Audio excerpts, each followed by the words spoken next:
Hey everyone, RogueGold here, and today I want to talk a bit more about the Division Heartland. We've been doing a lot of coverage of the game ever since last week on Division Day when we got huge new reveals about the game. We've talked about all of the big news and new systems that got announced with the game, as well as diving into a bit of the story of the Division Heartland. I will link both of those videos in the description below if you're interested. But where I want to kind of focus things today is on the general gameplay and I guess build making systems of the game, right? The franchise that Heartland is taking place in, the Division, is obviously very well known for being a looter shooter. Both of the Division 1 and 2 are in that genre. They're both RPG games. You can make builds, gear has stats. There's a lot of that stuff that works into the experience. And so for Heartland to come out the door and market itself as a survival shooter instead of a looter shooter, a lot of people have been very curious how the gear, weapons, and just kind of overall balance of all of that is going to be handled in the game. Can we still make builds? Is it to the degree of the Division 1 and 2? Are things toned down a bit? How are they going to handle all of that? That's what I wanted to talk about today, because in the developer deep dive that we got last week, it does give us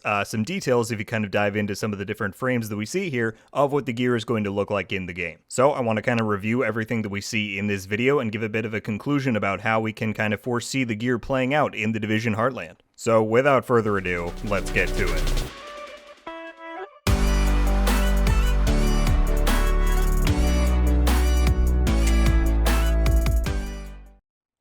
Alright, so let's go one by one here, and where I want to start is with some of the stuff with the weapons that we see in the game and in this trailer, because I think it does give us a pretty good idea of what we can expect from all this stuff. So this first frame, you can see that this agent has just looted a supply drop, and all this stuff is dropped out of there, and you can see there's a P416 in here that's superior, so we are going to get, it looks like, the same quality of gear items that we have in the Division 1 and 2, where it goes to gray, green, blue, purple, gold for high-end.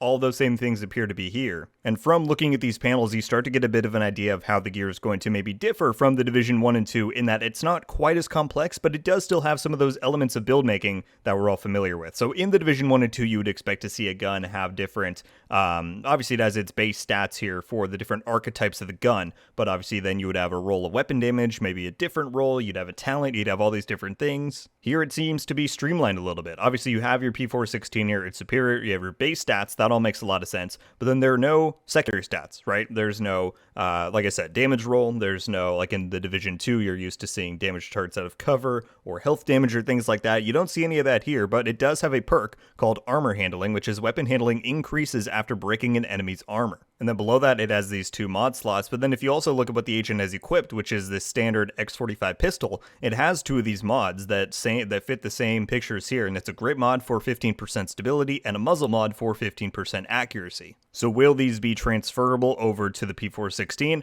Hard to say, but I think in general this is kind of a good look at where we're starting at as far as weapons and gear goes, with how it does still retain some of those elements from the Division 1 and 2, but it is streamlining and condensing the experience in many ways to fit the survival genre that it's in. If we skip ahead a little bit later on, we get another look at some of the other perks that you can find on these weapons. If we go right here, once they go into this loot pile.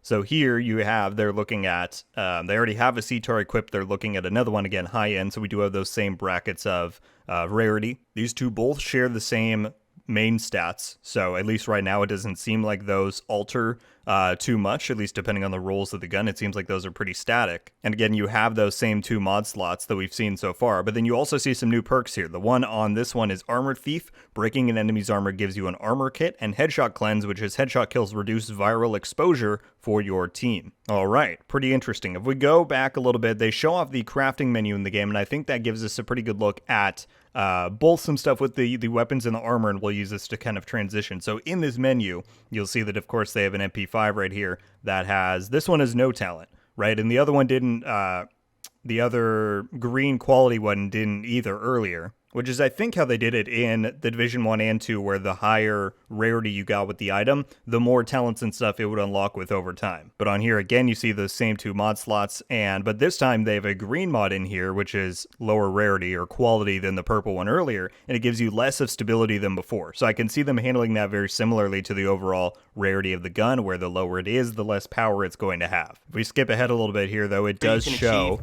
some of the armor that we'll get into now. So this is a level 2 chest, it says, again, standard quality, and it has what I assume here is the armor bars that you would see in the game while you're playing on your HUD. And it also has a mod here for armor mod 5%. Now, it doesn't say what this is giving, like 5% of what, we don't know. But again, you can see the different rarities here. We have blue gloves here compared to just the green ones over here. And it looks like both the chest pieces and gloves will have their own mods given by the brackets that we can see here. But we do also have some better views of some higher tier armor perks, and of course that usually gives us a bit of a better idea of what all this stuff is going to come with. So these are two superior level chest pieces. Again, going up in rarity means it has more stuff. You can see it has more armor here, more base amount of armor, and these two again have that singular mod slot. This one just says armor mod 75% of something. Again, it doesn't say what it's actually going to give you, but these two again both come with their own unique perks. This first one has armor shroud, which is team is invisible to SHD beacons after using an armor kit, and this one is filter shroud, team is invisible to SHD beacons after using a filter. So a lot of these perks very much seem to be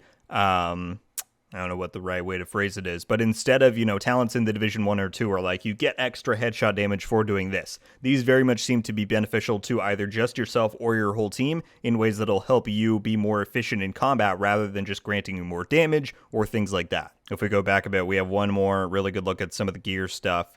I think it's right around here where they're looking at constant carrot of some of the gloves from this. So this is pretty interesting because this is the first time that we're actually seeing some actual stats come on these items, right? The weapons, we didn't see any. On those chest pieces, we didn't see any, but here you can see these level 5 gloves. They're high end, so again, the highest rarity.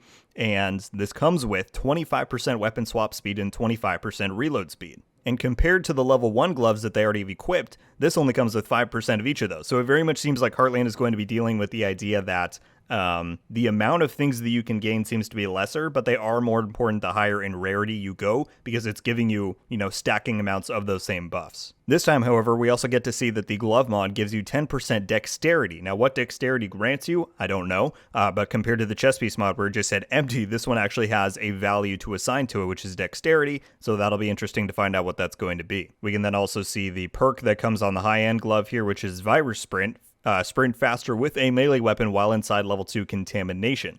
Very interesting. And I kind of like that there is still some variety in the perks. This is very different from the ones that we saw on the chest pieces. I like on the gun how we saw one where it's, breaking armor gives you extra handling. Like, there are things that can improve your efficiency in combat, so it's nice still to see those things, because I very much do like the build making systems of the Division 1 and 2. And I'll be curious to see how widespread, if at all, some of these stats get shared to other items in the game. So that's a lot of what we have on the gear, but we also have to talk about the classes, because this is something that they highlight in the trailer, how each of the 3 classes they have in the game kind of tailors what playstyle you're going to fit into, and that very much is in line with how you saw the Division 1 and 2 handle things. This probably most closely resembles specializations from the Division 2, where you can set up a build with your gear, but then choosing a specialization will enhance a certain part of your playstyle or gameplay, and that kind of seems like the route they're taking here. You can see the 3 on screen, the weapons expert, the medic, and the survivalist. They only show the perks from these 2, so we don't yet know what the medic does. But on the weapons expert over here, you can see it gives you tracking shot, which is enemies are marked after damaging them with a firearm, but then it also grants you access to the assault turret skill. So at least from what we've seen, it seems like skills are going to be dependent on which type of class you pick, which is a bit different from how the Division 1 and 2 handled it. Then I think they show, look at the survivalist in this same frame. Yeah, so the survivalist then has loot detection as their kind of passive ability. It seems like crouching highlights nearby unopened loot crates. And by using this one, you get access to the UAV drone, which scans for enemies within a radius, very similar to the, I forget what they call it, the scanner drone or whatever that you get by using the sharpshooter in the Division 2. So all in all, guys, for now, that was about all of the major gear and just, like I said, overall build making stuff that you see in this trailer. I went through and tried to find as much hints as we could as for what this is really going to look like, because I know a lot of people are curious how they're going to handle that side of the game, given it was so integral to the Division 1 and 2's core experiences. Overall, I would say it seems like the Division Heartland is certainly, tuning down some of the efficiency and wildness of the builds you can make from the first 2 games, and that makes sense, because again, it's not trying to be a looter shooter, it's trying to really make this survival-based experience, and you can't always have that if you're having people put on gear set items and doing all these crazy things. But by still allowing some of that to come through, like we saw in the perks on the gloves, you see all of the different weapons and armor pieces have their own talents. I think you still retain the core essence of what that gave to players in those games, and I appreciate that. I think it should create a nice kind of hybrid experience that gets players to understand where Heartland is coming from compared to those first 2 games in the franchise, but should hopefully help it stand apart and help the balancing, especially with the PvP side of the game, be a bit more in line. So I'm looking forward to that. Guys, that is all I have for you in this video today. I very much hope you enjoyed. If so, a like would be very appreciated on the video, and be sure to click that subscribe button as well as turning on notifications so that you don't miss out on all of my future Heartland videos and coverage. Let me know your thoughts on some of the stuff that we went over in this video, specifically pertaining to Heartland and its kind of gear, weapons, and overall build structure. I'm sure there's going to be a lot of opinions on it, so certainly let me know. I'm curious to hear your thoughts. If you want to stay connected with me, be sure to check out my Twitter and Discord links in the description down below. Plenty of fun stuff going on there. But that's going to do it for me today, everybody. Thank you all so much for watching. I'll see you in the next one. RogueGold. Ow.